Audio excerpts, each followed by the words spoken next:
Good evening, Broncos country. We are live.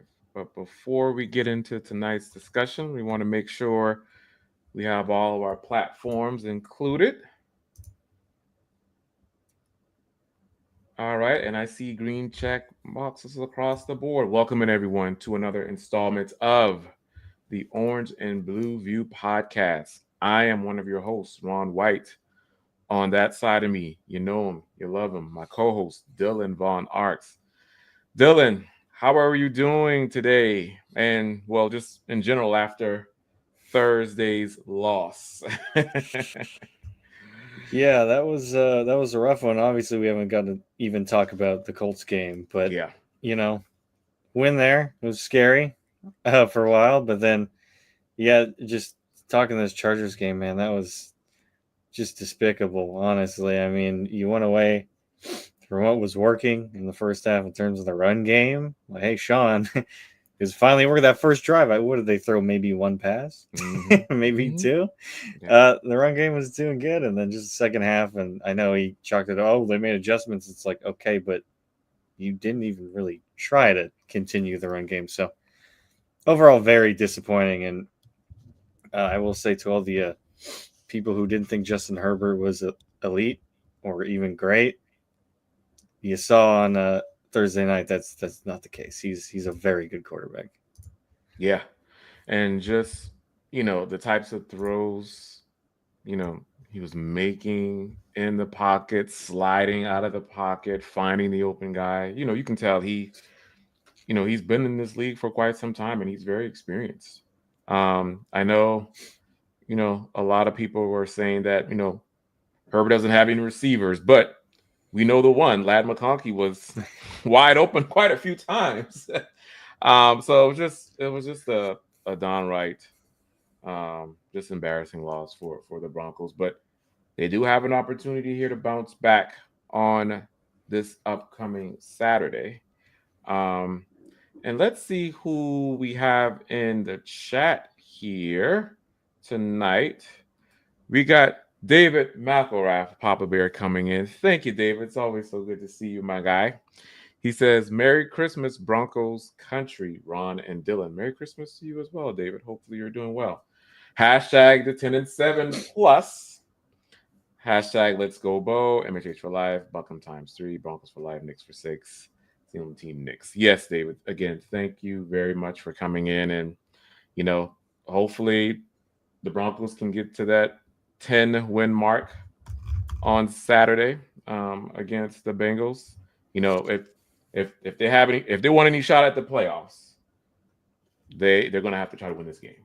I know there's opportunities for them to get some help elsewhere in the league, but you can't count on that, Dylan. You just can't. So the Broncos go in and take care of business in Cincinnati Saturday. We could be looking at 10 and 7 and the first playoff berth since Super Bowl 15.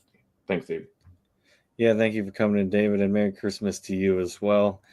Yeah, I mean, this team has played very tough. Obviously, you look at the record of 9-6, and when you dive a little deeper on it, they're 1-6 against teams with winning records, and I believe 8-0 against teams who are stinking it up. Let's be real, and that's that's not a slight against them. Obviously, you can only play who's in front of you, and they handled those teams. None of the games were like too close that I can think of off the top of my head, but um, man, it's just tough to kind of think. Well, actually, my expectations for this season were pretty low. I think Mm-hmm. I said it's probably going to be around 7 wins. I believe that was my prediction, and they far exceeded my expectations. Obviously, you have a rookie quarterback, limited weapons, and they've made it work. Now, I don't see them as a major contender. Now, can they make the playoffs? Sure, absolutely. But are they really going to compete? You see teams like Baltimore and Buffalo and even the Steelers. Like, it's really tough, but I do think there's a shot against the Bengals. That defense is horrendous. Obviously, Jamar Chase is very scary there on offense, but Patrick Surtain locked him down the last time they played. Um, man, and then the Chiefs. I mean, they still find ways to win, and they could lock up that first seed. But if they lose next week to, I believe it's the Steelers, Hmm. they're gonna want to be fighting. They're not gonna just lay down and we'll just take the second seed. I just don't see them doing that. So hopefully 10-7. Hey, we just need that one win, and we're in. So hopefully that we get that 10th win on Saturday. Yeah, for sure. And I'm going to piggyback off of that. But let's see. And again, thank you, David, for coming in. Let's see who else we have. We got Mr. Mike S. coming in. Thank you, Mike. Says, "What's up, Dylan, Ron, Scott, and Broncos country? What's up with you, Mike? Hopefully you are doing well, my guy, and happy holidays to you." And we got Mr. Roy Osborne coming in from Facebook. Thank you, Roy. It's always good to see you too. He says, "Good evening, Ron and Dylan. That loss pretty much solidified how good we really are." Yeah, and Dylan, what I was going to respond with is, that what you mentioned as it related to their record against winning teams, and that just goes to show you, yeah, where this team is right now. I like the progress. We're trending in the right direction, but the Broncos are still middle of the pack, average at best.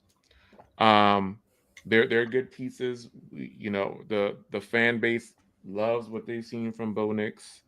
They've loved what they've seen from some of these key pieces and such, but this team still has a ways to go. And also the teams that they should beat, they're beating.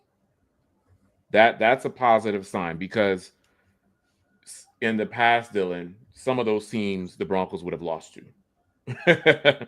So we're at a position now where they're beating the Saints and the Panthers, in Tampa Bay and some of these other teams, earlier in the season. So that's good. But they're not at that point yet where they can go toe to toe with some of these solid playoff contenders and even Super Bowl contenders like the Baltimores, like the Buffaloes. And so there's a ways to go there yet, but you have to be encouraged with kind of what you see. And I don't know if I really gave a record prediction preseason, but I knew it was going to be more than what Vegas had, which was what the 5.5. But they're exceeding that. So it could only go up, but I just think maybe another year or two building the roster, Dylan, especially in the draft, free agency, this team could start to make some noise within that time frame. And just one final thing to add to that, the game we mentioned the record 1-6 against those winning teams. The only one that was really bad was Baltimore. Other than that, Mm-hmm. they did hang tough, and Mm-hmm. it's like it was just one mistake here or there, or just simply not having the talent to compete. Wide receiver, tight end, inside linebacker, they've been horrendous, especially this last game. Um, so yeah, still hanging tough, and it's very encouraging. Mm-hmm. Obviously, you don't like to lose to playoff caliber teams, but it's encouraging that they're keeping pace a little bit there in the games and not getting completely blown out, like I mentioned, uh, except for the Baltimore game. Yes, most definitely. And as far as the Broncos, they're still, I think, in the national media's eyes. I think in our eyes, we've liked what we've seen. We picked them to win a lot of these games. Um, but I know in some of the national media's eyes, they're still not so sold on Bo Nix and what Sean Payton have. So, for them, Broncos are still going to be underdogs. And speaking of the underdogs, underdog is the place to play if you're a sports fan looking to win money while watching sports. Join over 5 million fans who are already playing on Underdog. With their pick'em game, you could win money by making entries with your favorite players. Compete against other players just by selecting higher or lower on two or more player stats, and you can win up to 1,000 times your money. So turn every touchdown into a win with Underdog. With their champs game, you could win up to 1,000 times your money just by choosing higher or lower on player stats like passing yards, interceptions, touchdowns, and much more. Like, for example, will Bo Nix have higher or lower than 237.5 passing yards next week? Will Knicks have higher or lower than 1.5 passing touchdowns? Every dog deserves a second chance, and with Underdog Rescues, you can get your money back and receive a promo if an early injury causes your entry to lose. So download the Underdog app today and use the code MHuddle to get up to 1,000 in bonus cash instantly. Again, download the Underdog app today and use our code MHuddle to get up to 1,000 in bonus cash instantly. Every player, every touchdown, just select higher or lower on Underdog. Must be 18 plus, 19 plus Alabama, Nebraska, 19 plus in Colorado for some games, 21 plus Massachusetts and Arizona, and present in a state where Underdog Fantasy operates. Terms apply. Void in Colorado. Concerned with your play? Call 1-800-GAMBLER or visit ncpgambling.org. Arizona, 1-800-NEXT-STEP or text NEXT STEP to 53342. New York, call the 24/7 Hope line at 1-877-8-HOPE-NY or text HOPE-NY. Alrighty. Now, Dylan, let's get into the topic at hand tonight as it pertains to what can the Broncos do? Like, what fixes can they have on this team in order to make that playoff push? And I'm going to go ahead and start because William and I believe David as well alluded to, I think, what everyone has on their mind. um, thank you, William, for coming in. Yeah, the fix is called don't F with estimate when he's running the ball, LOL. And again, that I think I have that here in bold. Run the ball. Run the football. I mean, in this game, Dylan, that those first drives, like when they were just going down the field, up 21, had 21 points on them. Esme had 9 carries, 48 yards. So he averaged about 5.3 yards per carry. So it was working. And Sean Payton had run the ball on his call sheet. So it just kind of makes you wonder that, like, what is he thinking? But I do think, as they go through with this playoff push, you see a lot of the success in the playoffs. Play good defense, have a good running game. You can travel with those two things. Now, I would say overall the defense has been solid this season. Again, a few mishaps, obviously, against Baltimore, and that mishap on Thursday. And I think the first half mishap in the Colts game. But I would say overall the defense has been good. But this running game just needs to get figured out. And I do think there's a solution here with Estime. Dylan, there's no need for Javonte Williams to be on the field. I don't see what value he provides. Like he's just taking up space. Like there's no need for him to be out there. So what I saw from Estime, hell, even what I saw from Blake Watson was good too. I'm okay with going into the season. I'm sorry, we're going to the playoffs, I should say, with Audric Estime, Blake Watson, and maybe sometimes Jaleel McLaughlin. Now, depending on, how healthy Jaleel McLaughlin is, in the next few games leading to the playoffs, we'll see. I think it's that quad, so we'll kind of monitor that. But I think the duo of Watson and Estime are just fine enough and helps the running game out tremendously. And not only just the running, it helps Bo out. Because some of this, Dylan, is I think it's an ego thing from Peyton. It's, well, I think I drafted the best quarterback. Let me show you by just putting it in his hands all the time. And you're doing your quarterback a disservice. You're doing him a disservice by not being committed to running the ball to help him out. So I would say that is probably the priority to fix what's going on with the Broncos. Run the football consistently. Absolutely. That is the number one thing on my list. Like, it's just so maddening because you look across the field at the Chargers and you see Jim Harbaugh and Justin Herbert. And what's Jim Harbaugh understand? Oh, I need to take some pressure off my quarterback. Let's run the ball. And they've been doing that all season, and it's working. And then it opens things up. And despite not having receiver talent, guys are getting open, and because they're coming up to play the run. Um, it's just so maddening because it worked all through the first half. You see Estime get going, and he looked pretty light on his feet, for a bigger guy, more of a power back. He looked great. Javante, he had some good runs there, but like you mentioned, I don't want to see him on the field. He's terrible. I'm just gonna say it. I'm done having him be the lead back. I know it's a committee, but let's be honest, he's getting the bulk of the carries, and that's just total BS. We can't have that anymore. You want to bring him in on third down to be a pass protector? Great, because that's all he's good for at this point. And maybe that's too harsh, but it's just it's just terrible. You drafted this rookie Audric Estime. Blake Watson looked great, like you mentioned. Keep running those guys. You Sean lets his ego get in the way a lot of the time, like you mentioned. Oh, I was smart. I took the best quarterback in this draft class, and I have to show it. No, he doesn't need to be throwing 40 times a game to 20 carries for the running backs. Like, what is that? That's not a winning recipe, and you're just asking to shoot yourself like in the foot, because once you get to the playoffs, that's not going to fly.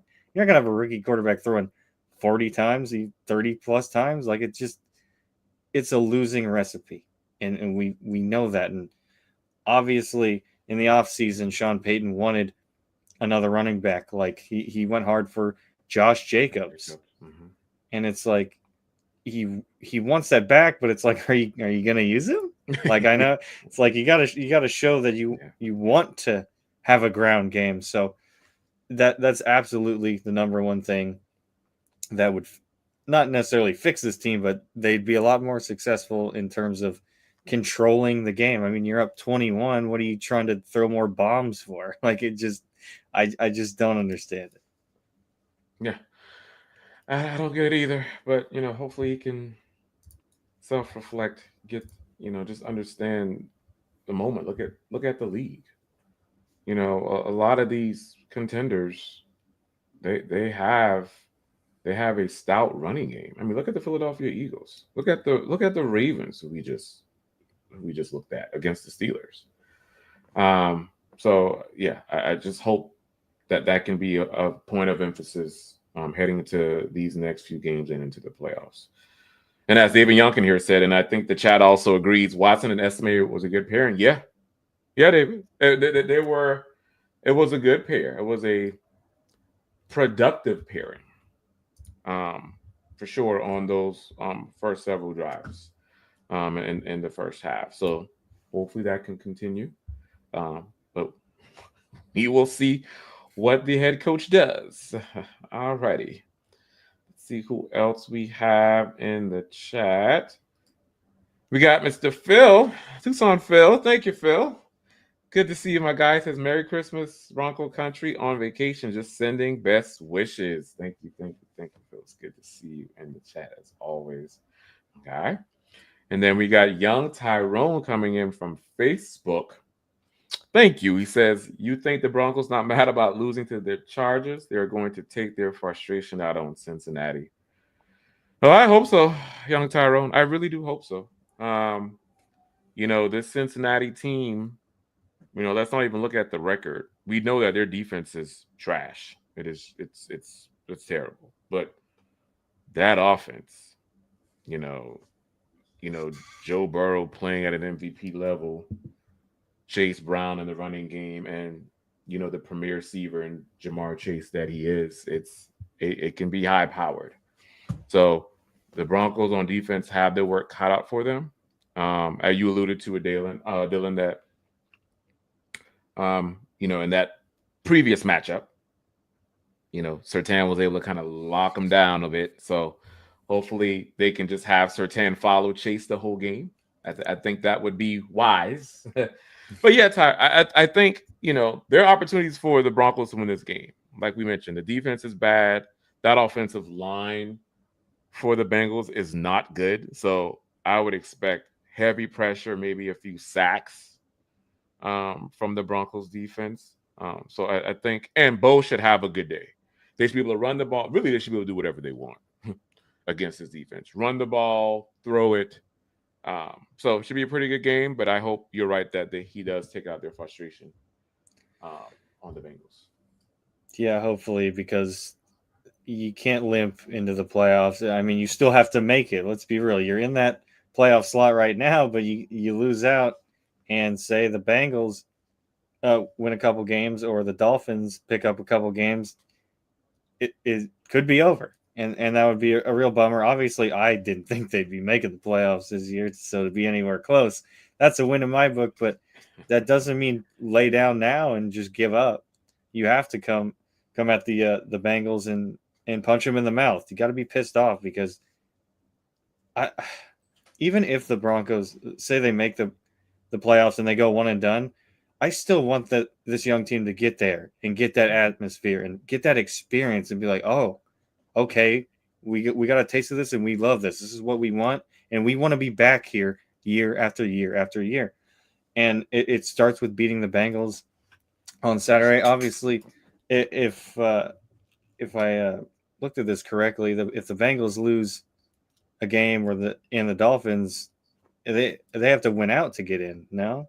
So there are several different scenarios. Um, if the Bengals win out, and if the Broncos lose out, then the Bengals get the tiebreaker and they'll be in. I think they also need the Colts and Miami to also to lose out as well. Mm-hmm. But in the instance that there's like a three-way tie, and I mean three-way as far as the Colts, Dolphins, and Broncos,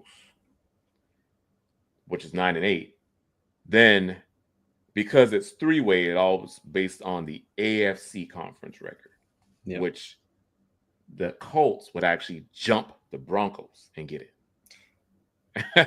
So the head-to-head is only with two teams. With three, that's where that conference record holds some weight. So again, depending on what happens, there are a few different scenarios, but just for safety purposes, this weekend you're rooting for the 49ers against Miami.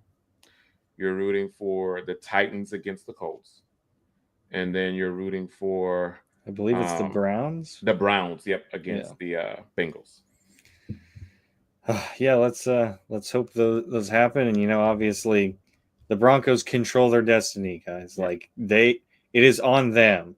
So if they come out flat, they didn't want it enough, or simply they didn't have enough talent. Like you mentioned, this is a young team. Like they're pretty devoid of weapons outside of Cortland Sutton. Obviously, Vele's been pretty good, but you need someone else, a tight end, a running back, to elevate this team. But yeah, they can't just lie down now. They have to pick themselves up and punch the Bengals in the mouth.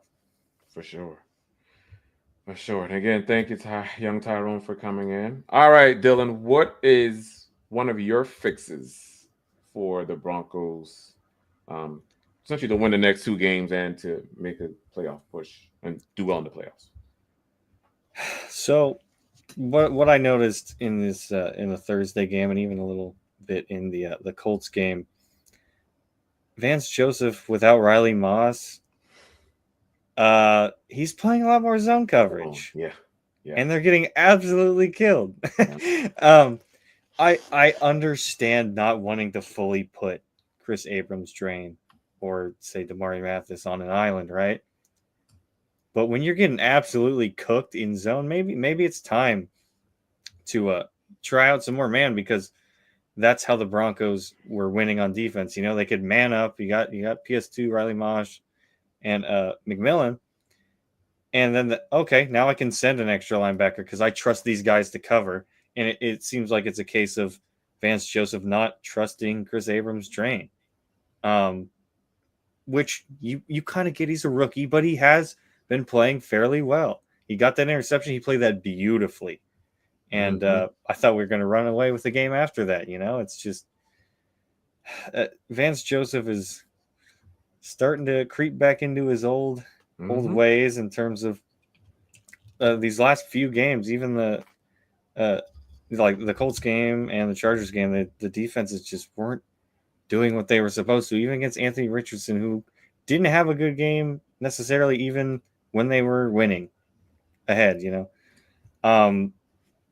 But we got to allow the defense to be able to blitz because that's what's been working. And if you can't cover there, I know he's scared because Riley Moss is in. He may be back for this next game, but Vance just completely. You can't have one cornerback drop out and the entire defense suffers because of it. That's just not being a good defensive coordinator. And I don't know. I think Joseph will probably be back next year unless he does get a head coaching opening that he likes, because I don't think he's going to leave for just any old job. I think it's going to be a good situation for him. I don't think he's dumb enough to just jump ship. But I also kind of worry about, hey, people like Jim Leonard. Is he going to get away from us? And he could be someone who's very good. So, yeah, just try and man up more. That's where what the bread and butter is of this defense. And I just can't imagine that they do too much zone going forward, although I probably just jinxed it there. Yeah, I mean, and Sean Payton talked about it, right? Oh, too much drop coverage, too much zone, and I'm get it. With Moss out, it changes things schematically to a degree, to a degree. Because you're now relying on Chris Abrams' drain, you're now relying on Damari Mathis to kind of hold up, but you should, the Broncos coaching staff, Dylan, should have been encouraged with what they saw from KAD against the Colts. Like those two crucial pass breakups. He was great. And that, you're right, that interception, I was like, man. So, it couldn't hurt at times to maybe play man even with him in there, because you're getting they're getting killed in zone. I mean, again, the crossing routes and the receivers just running scot free. Um, so you're bound to get burnt, and that's what happened Thursday. So hopefully when Moss gets back on Saturday, um, they go more man, because that has been working with that man coverage, and the defense, the D line can get home, with the blitzing. But yeah, hopefully that is a lesson learned, depending on the team that you're playing. Um, mix it up a little bit more, not rely heavily on zone as much. Um, so yeah, that I agree. That's definitely one of the fixes they should look at for the upcoming games. And as David mentioned here, right, it's BJ plays zone and the Broncos are not good in zone. Yes, for sure. Thank you, David. All right, let's see who else we have in the chat. There was a good question. I think it was from Keith. I wanted to grab. Um, oh, I see it here. Yes, Keith Brugman coming in from Facebook. Thank you. Says, ho, ho, ho, Ron and Dylan. We got a lump of coal from Santa with that Chargers game. What were you most disappointed in? Dylan, I'm going to toss this off to you first. Oh, I got my answer locked and loaded. And we talked about the defense being not even suspect. They were downright terrible. But the linebackers, oh my God. Cody Barton, trash. They're not. I had a few people messaging me telling me that Cody Barton, hey, he's actually pretty good. I think he's just as good as Josie Jewell was when he was in Denver. And first of all, absolutely not. Josie Jewell, while not a superstar, understood the defense, knew where he needed to be, and he wasn't trying to freaking arm tackle people. Like, he was taking guys like Derrick Henry head on. And you see Cody Barton, whiff. Justin Sternad, whiff this way.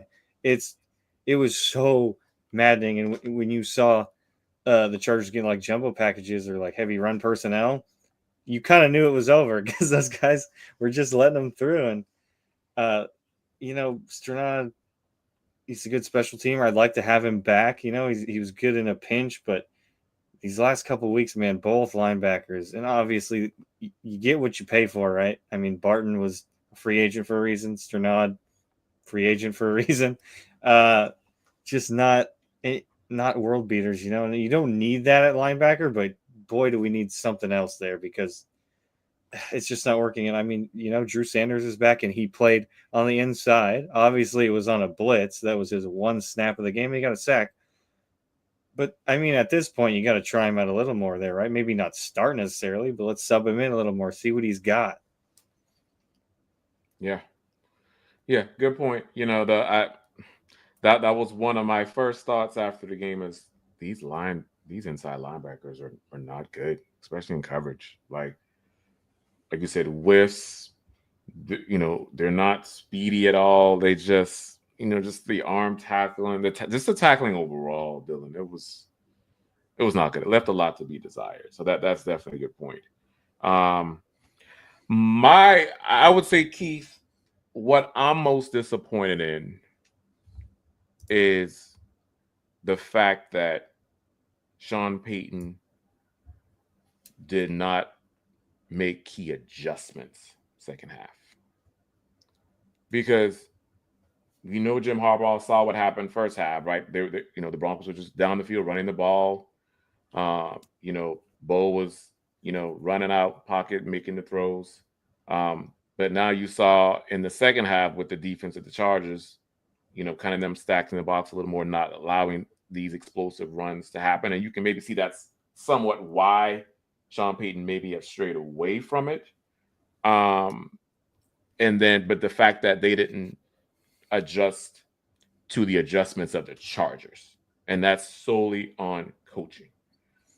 Because there were opportunities, for the Broncos to win the game, and I just think the lack of adjustments heavily contributed to how the second half unfolded, and why they lost the game. So that would be kind of why I'm the most disappointed. And I have a bonus one just for Sean Payton here talking. I know he's, the defense was gassed and, we were on a short week. And it's When you like, picked a short week, well, wasn't that that was you? your decision. Oh, right. We could have had a full week. We could have played Sunday. Um, Obviously, like at the time, I think I was a big proponent of like, yeah, play the Chargers on Thursday. Short week, whatever. I was pretty cool with that. But you can't come out there and say, oh, they were gassed because it's Thursday. It's like you signed off on it, man. You didn't have to do that. So that's just a little bonus one there for good old Sean. Yeah, I wasn't a fan of that either. I'm like, well, didn't you make that decision? That you had to approve that, sir. So Mm. anyway, but yeah, good question, Keith. Thank you for coming in. And yeah, we talked about the inside linebacker. So yeah, Rodney, you're right on. Need some stud inside linebackers, ones that are quicker, ones that are um, excellent in coverage.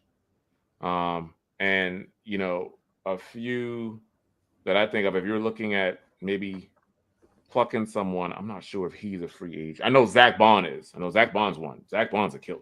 He Mm-hmm. he's top notch. Um, the other one I like, if the 49ers are really trying to, I guess, move on from a few players, I like Fred Warner, but I know they're probably not gonna move on from Fred Warner. Greenlaw. Dre Greenlaw is a stud. Um, and so those are two. I'm not sure the contract. I don't know if he's a free agent or not, Greenlaw, but um, yeah, those are two that would be high on my list, and then obviously the draft. Um, Look at the draft, but yeah, Rodney, inside linebacker is one position that definitely should be addressed. Yeah, and you mentioned Trey Greenlaw. I'm looking here at his contract, and it looks like 2025 is a void year, and he could become Mm, a free agent. So if they decide not to pick him up, obviously they're okay. going to have to pay Brock Purdy here. So Yep. you could see some trimming of the fat, and Greenlaw would be awesome. I mean, you saw the life of the 49ers just get drained out of him. Obviously, Fred Warner is their best guy, right? But in that Super Bowl against the Chiefs, once he went down, the fire, the passion in that defense Yeah. just straight out, and that he's a rowdy guy, and we talked about how we need more dogs on this defense, and he would absolutely be that. Um, I wouldn't mind taking a shot on him. I mean, anything's better than what we have right now. Yes. Yes. Anything. Again, thank you, Rodney, for coming in. Let's see here. What else we have? Um, let's- and Ronnie again. Baltimore looks scary, man. Yeah, they do. They do. Um, I was able to watch the game today, and looks like they're coming together at the right time, for sure. They're Lamar's looking good. Derrick Henry is running the ball, and I mean they were doing this all season, but I think there were times when they were relying on Lamar a little too much and not Yeah. letting Derrick Henry run the ball. But now you're kind of seeing that balance. And the pass defense, the Ravens is tightening up as well. They were always getting rushing defense, but the pass defense is tightening up. So yeah, they're going to be a tough out. Even if they don't win a division, even as a wild card, they're going to definitely be a tough out. Yeah, that's not a team I want to see in the playoffs, especially, I mean, they dropped 41 on us Yeah. already. And, when they've had some rough games here and there, but when they're on, man. Like Yes. that offense is scary, especially, Zay Flowers. That guy is And Bateman. insane. and Bateman. and that's not likely in Mark Andrews. Andrews, yep. Yeah, man, that's a nice offense, man. It's a very nice offense. All righty, let's see here. Um, just kind of going through the chat here. Give us 1 second.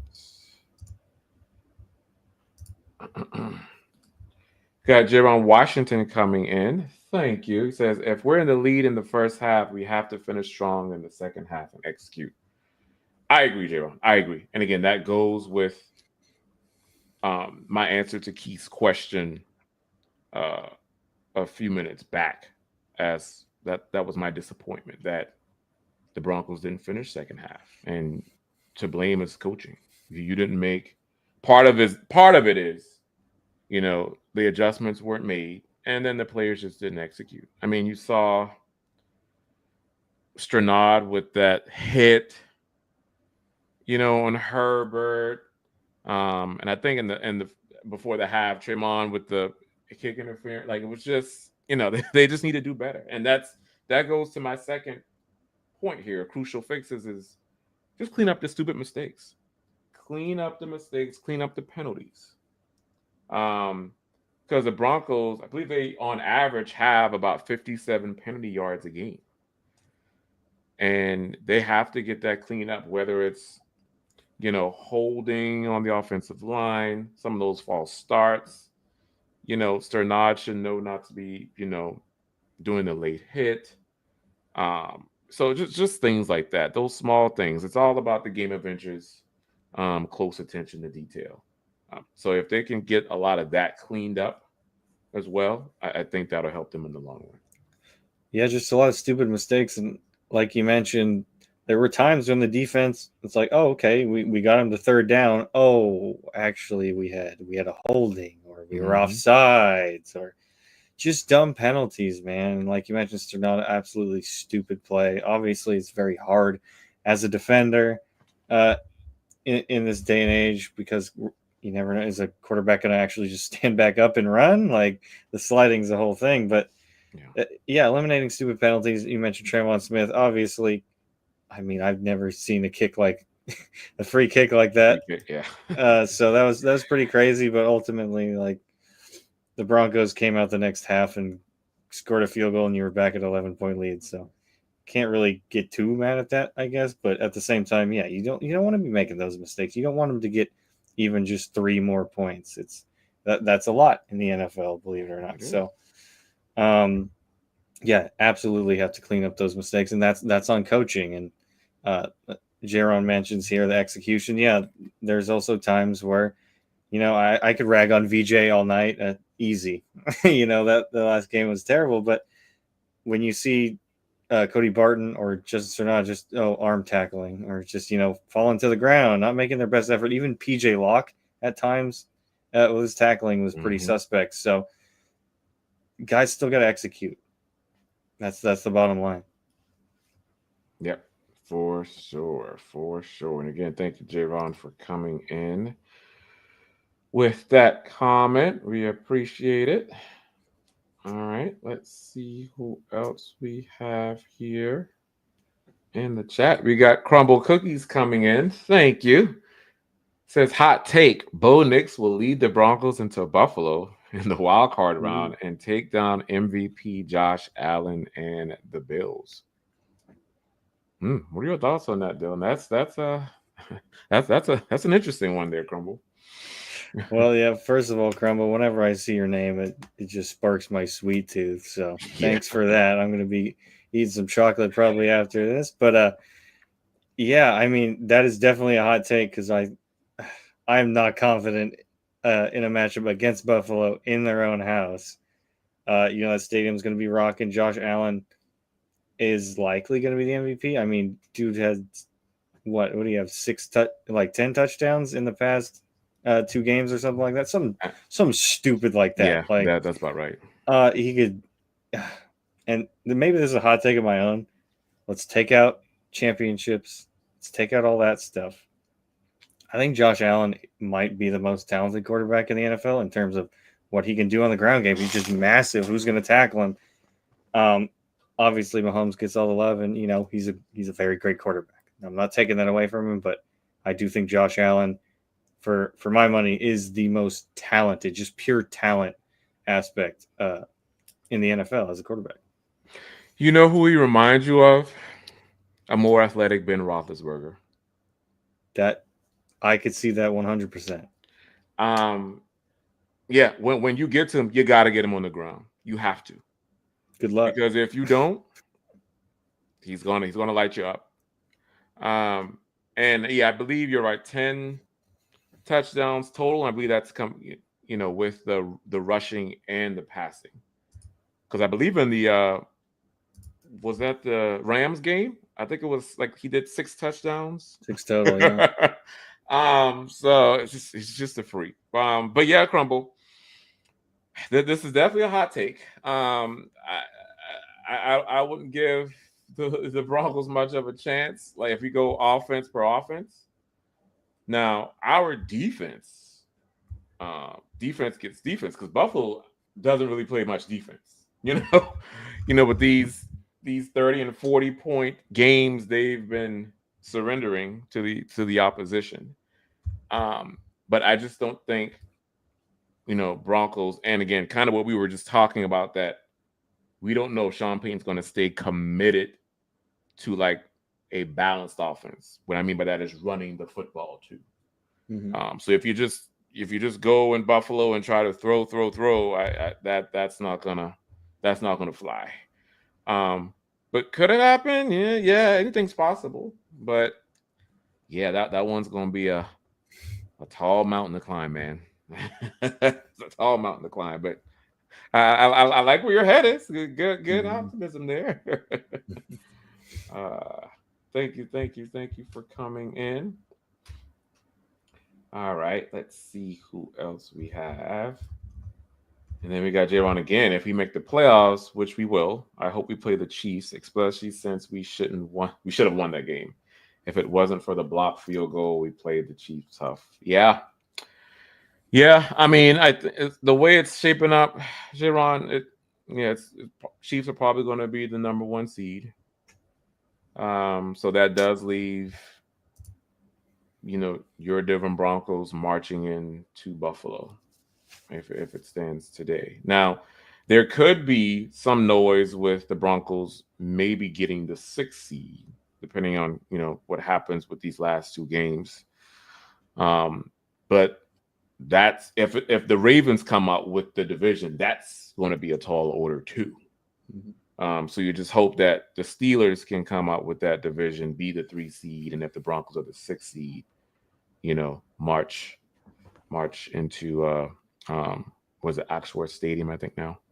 Something like that. Yeah, to play them. But yeah, I mean the Chiefs, I don't know. From what I saw today, it looks like that offense might be starting to come together a little. I mean, there was some, thinking and Duncan Mahomes didn't look the best, and he hasn't really looked good all season. But now with Hollywood Brown back in the fold, with D Hop and Xavier Worthy, and you got Kelsey, they could start to kind of be on a little bit of a heater here.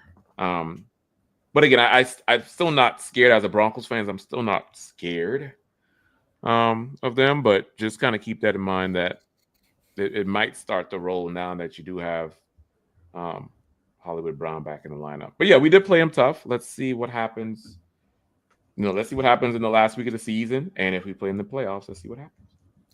Yeah, I want the Chiefs in the playoffs as well, but that's like you mentioned the factor of them getting that first seed. You're gonna have to beat someone before you can get to them, because they're gonna have that bye week. So are you gonna be facing a Buffalo, a Baltimore? I mean, neither of those matchups are great to me. I crazy as it seems, I'd rather face the Chiefs than a Buffalo or a Baltimore.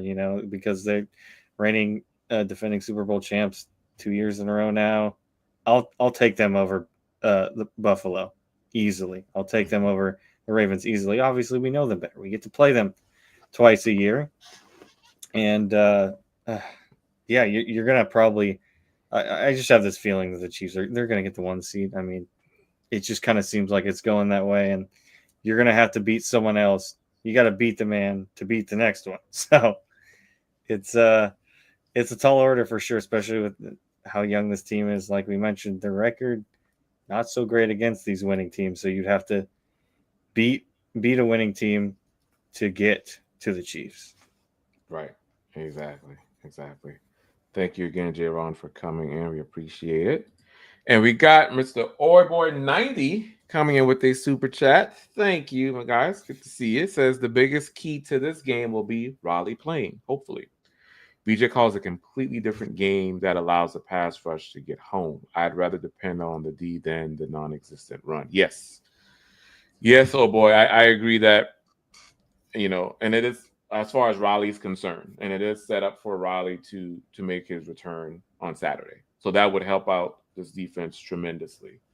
And with that, and I'm not sure if you kind of listened to us earlier, but that helps them go back to that man coverage that the Broncos are known to play. So that helps the secondary out quite a lot, and with everyone on their man, that D line can get home. So hopefully, Moss comes back, looks good. We can get a few sacks on Burrow on Saturday, and the Broncos can walk out with a win. Yeah, Riley Moss is key to this game, and I didn't even know it until he got injured. But the biggest key for this defense, apparently, unless you're relying on Nick Bonito to get a pick six every game. Yeah, I really want him back in this lineup. This cornerback trio has been amazing all year, and you're right. BJ calls a completely different game. He can play more man. He trusts his guys to be out on islands and uh, allowing him to use a linebacker or use a safety to go in and blitz and get more pressure on the quarterback. Because once they start scrambling, and then you have those three corners out there still covering their guys, who are they going to throw to? They're going down, and it completely changes how this defense plays. And hopefully, yeah, we can get some sacks and keep up the sack, not the sack record, but the sack title for the Broncos as a whole. Yes. Yes, for sure. Again, thank you, old boy, for coming in. We appreciate it. All right, let's do a time check. We're hitting about the 50-minute mark. So, Dylan, any other fixes on your list that you can think of as it pertains to the Broncos winning their next two heading into the playoffs? Yes, and this is specific to rookie quarterback Bo Nix. Obviously, he's had a pretty good rookie season. Performed very well. When he gets pressured, though, he seems to lose it. His mechanics, they get all wonky, and he's throwing off his back foot. He's not setting his feet, or he's trying to throw a ball downfield to where his arm, whether it's the way he gets the ball out of his hand or it's his arm strength, I'm not sure. Like, there's a lot of complaining about the Mims no call, which should have been pass interference. But the reality is, if that ball is where it needs to be, that's a touchdown. He was I just mean, late seeing it though. Like if you just threw that ball yeah, earlier, that's a touchdown. He was just and late that's with the throw. And that's the thing. Like we're hearing all through the off season is he's got impeccable timing. Well, he's still a rookie. He's going to Right. have those lapses, but yet at the end of the day, he needs to make those plays. And we've seen it on multiple deep balls. It's not just that one. It'll just sail away from his receiver, and uh, you know, it's just when pressure's in his face, or even on that throw to Sutton I was talking to you about before we got went live today. Pretty clean pocket.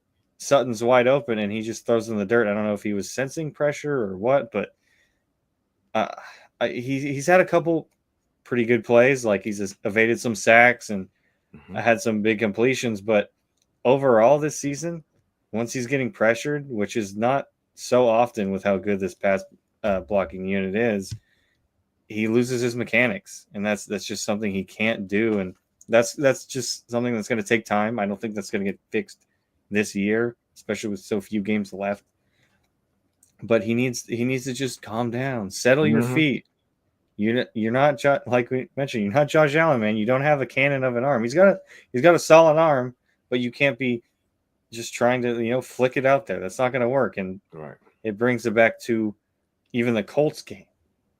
He had a terrible game. I know he came back. He had 3 touchdowns, but those interceptions were just unforgivable, Egregious. They were terrible. bad. And I know I Sean was yelling at Cortland for that one interception, but I mean, if he takes the route higher or lower, there's still 3 guys there, man. Hmm. Hmm. Throw that away. And then the final pick, again, towards Sutton, he just had no no mustard on that ball. He didn't have enough torque on it. It was just kind of floated, not even floated, but it just took so long to get there. The DB's like, oh, cool, free ball. So, you know, this is not me trying to get too down on Bo Nix. He's done very well this season. And these are just things where I'm like, hey, you need to improve against pressure. And I know he's kind of a gunslinger. He likes to be, but you have to take calculated shots. And that'll come with time. So hopefully next season we see more of that, more improvement in that area. Yeah, and yeah, you're right. You're spot on. As far as cleaning up the footwork, and I think with that, you can improve the accuracy, and that goes with the timing and making sure the ball is just out there on time. And also, I just think he needs to kind of understand a lot of these coverages a little bit more. Also, it seems like he struggles quite a bit there in zone. Mm-hmm. I don't know if you noticed, but he struggles some because with the Colts they were doing a lot of switching with some of the linebackers coming in more cover 2 to cover 3, and so he was struggling a bit with that. I think that first interception when I think it was Zaire Franklin that jumped in front, Mm-hmm. like, well, there were 2 guys already there, and then the guys just jumped, like, you didn't see that, like, what? Uh-huh. And I think that was um a case of him like he's like, oh, I know where I want to go with the ball. Gonna wait, and he just threw it. And Through it's it. like, hey man, you can't Didn't have see it. these preconceived notions of where these guys are gonna be. Yeah, Obviously, that is a hallmark of a good quarterback. You're like, okay, I know where this guy's gonna be aware, but you can't always assume. can't always assume. Yeah. um but And yeah. I see a comment here from David, and he says, "Is it because Bo Nix doesn't have the weapons, or just because he's trying too hard?" I think two things can be true. Obviously, the Broncos don't have the best of weapons in terms of, especially like tight end, running back, wide receiver. Tight end being the most egregious, probably. Hmm. Um, but it's a combination. There's been some drops, certainly, some bad ones at that. Um, Sometimes it's because of ball placement. Other times it's just because they brick it off their hands, and that happens, Hmm. and it's unfortunate. But there's also times where he's trying to be Superman. You see some of these sacks. It's like, hey man, throw it away. He's trying to duck under him, and it's like, oh, now you just got bulldozed, and you keep stepping backwards. Again, this is something that'll get fixed with time. He's a rookie, but he's looked very good this season, more than I could have hoped for. And yeah, but two things can be true. Yeah. um yeah, David, it is both. um the weapons, yeah, there are some good weapons on this team, but I don't think explosive ones. You don't have that element of explosion No game breakers. on the Denver Broncos. Um, you have Cortland Sutton, okay, Marvin Mims. But other than that, I mean, I like what I see from Vele, but again, you don't have anyone that can just get open, and that's part of it. And like we were talking about, Dylan, right? Of a lot of these receivers can't create separation. Um, there was a clip that I saw that clean pocket for Bo, no receivers open, just no one open. Um, so that's a part of it, and I think sometimes with that though, that kind of leads into that second point of he's trying to press, and when you press, bad things could happen, i.e., those interceptions with the Colts game. So if you can kind of clean up again the footwork, timing, accuracy, and just kind of understanding some of these defensive coverages, and with these new players that are going to come in via free agency, via the draft, I think you'll see a leap in the second year. But you can't be anything but happy, excited, encouraged from what you've seen from Bo Nix so far in his rookie season. Absolutely. Yeah. All righty, Dylan. All right, guys. Let's go look through the chat to see if I missed anything. Oh, and T. Martin brings in Bidet. Yes. I mean, I, I think I was more so on the Bidet train just because, we weren't using Estimate. We're trying to figure out what's going on with Estimate. We didn't like Javante, but, I like what I see from Estimate, and I would just say keep on riding that hand with Blake Watson. I mean, I think that's more than good enough, Dylan, from a running game perspective. But I don't know. With Bidet, I know he's still IR, and again, according to reports, he's out there working out with them on the sideline. So again, I'm not sure, you know, when or if he's going to return. And it doesn't matter who they have if they don't intend to use them. Committed, yeah, they committed to it. Commit, damn it. Yeah, this run game's gotta be a focal point, especially with a rookie quarterback. We talked about it all off season, man. It's like just take some pressure off him. You don't have to have him throw 40 times a game. That just doesn't work. Yeah, sure. And we got Old Boy Nettie coming back in. Thank you. Says asking Bo to play better is tough. He's played more than well this season, and even in those scramble moments, he's hit the open guy. And you rock. Everybody around him needs to step it up. Yeah, oh boy. And I don't think we're saying that he hasn't played well. Kind of going on your second sentence there. I think he's outkicked his coverage for sure. And you see, well, what I like, Dylan, is Sean Payton's using a lot of things from college that Bo did well and applying it here. So you see, the design runs and, rolling out of the pocket and, using the middle of the field, which he does well.